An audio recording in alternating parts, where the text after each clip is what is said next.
Namo Buddhaya sahabat Dhamma, setiap hari kita menjalani kehidupan yang penuh dengan dinamika. Ada kebahagiaan, ada juga tantangan yang menguji ketenangan hati dan pikiran kita. Tidak jarang, tantangan ini datang tanpa disadari, menyelubungi pikiran kita dengan keresahan, amarah, atau keinginan yang tampaknya tak berujung.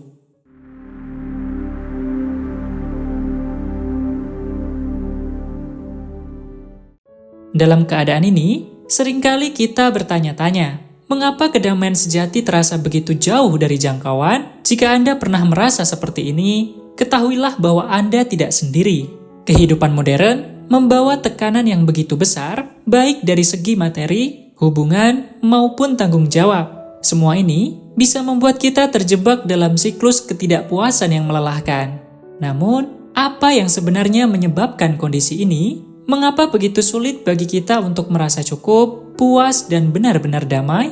Dalam ajaran Buddha, dijelaskan bahwa sumber dari keresahan ini berasal dari 3 jenis kekotoran batin. Tanha atau nafsu keinginan rendah, diti atau pandangan keliru, dan mana atau kesombongan. Ketiga hal ini, meskipun sering tidak terlihat, memiliki dampak yang luar biasa dalam membentuk cara kita berpikir, bertindak, dan merasakan dunia. Tetapi jangan khawatir, Buddha juga memberikan petunjuk bagaimana kita bisa mengenali dan mengatasi kekotoran ini untuk menemukan kebahagiaan sejati. Dalam pembahasan kali ini, kita akan menggali lebih dalam tentang apa itu tanha, diti, dan mana, bagaimana mereka bekerja dalam kehidupan sehari-hari, dan yang terpenting, bagaimana kita bisa mengatasi mereka.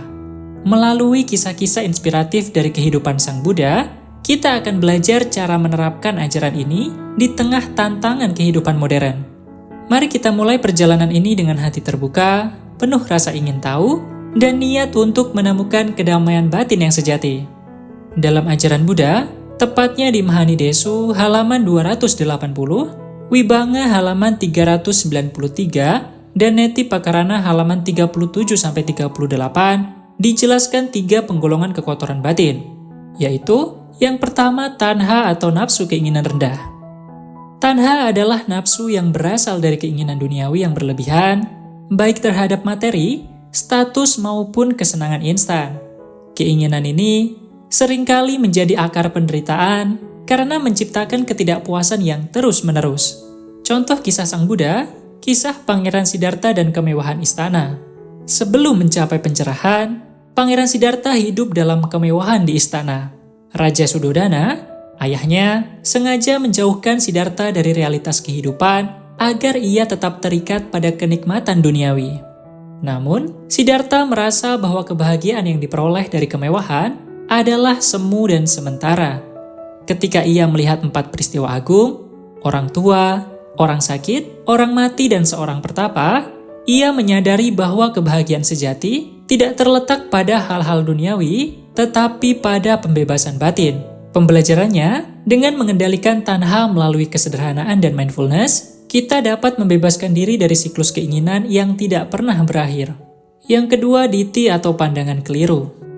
Diti adalah pandangan salah yang menyebabkan kita terjebak dalam ilusi dan tidak mampu melihat kebenaran sejati. Pandangan ini seringkali membuat kita bertindak berdasarkan pemahaman yang salah. Contoh kisah Sang Buddha, kisah Alarakalama dan Uddakaramaputa. Setelah meninggalkan istana, Siddhartha belajar meditasi dari 2 guru besar, Alarakalama dan Uddakaramaputa. Keduanya mengajarkan Siddhartha teknik meditasi tingkat tinggi yang membawa kedamaian sementara.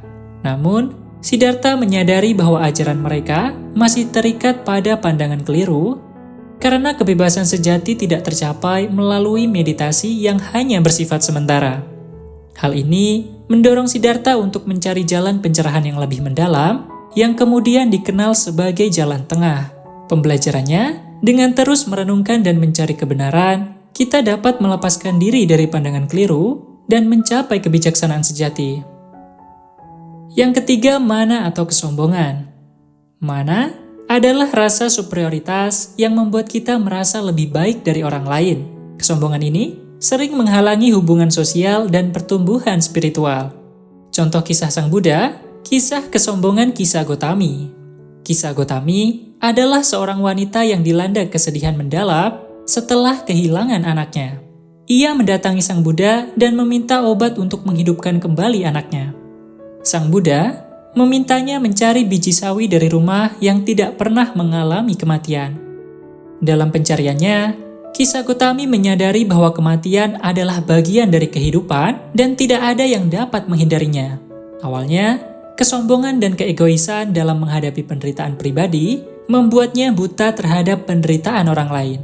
Namun, melalui bimbingan Sang Buddha, ia menyadari pentingnya kerendahan hati dan pemahaman yang mendalam. Pelajarannya, dengan mengembangkan kerendahan hati dan belajar dari pengalaman, kita dapat mengatasi kesombongan dan mendekatkan diri pada kedamaian batin. Ketiga kekotoran batin ini, tanha, diti, dan mana, merupakan akar penderitaan. Melalui ajaran dan teladan dari Sang Buddha, kita diajarkan untuk mengendalikan tanha dengan hidup sederhana dan puas dengan apa yang dimiliki, meluruskan pandangan keliru atau diti dengan refleksi dan pembelajaran mendalam, dan mengatasi kesombongan mana dengan mengembangkan kerendahan hati dan kasih sayang. Semoga pembahasan ini bermanfaat untuk membantu kita mengenali dan mengatasi kekotoran batin demi kehidupan yang damai dan bermakna.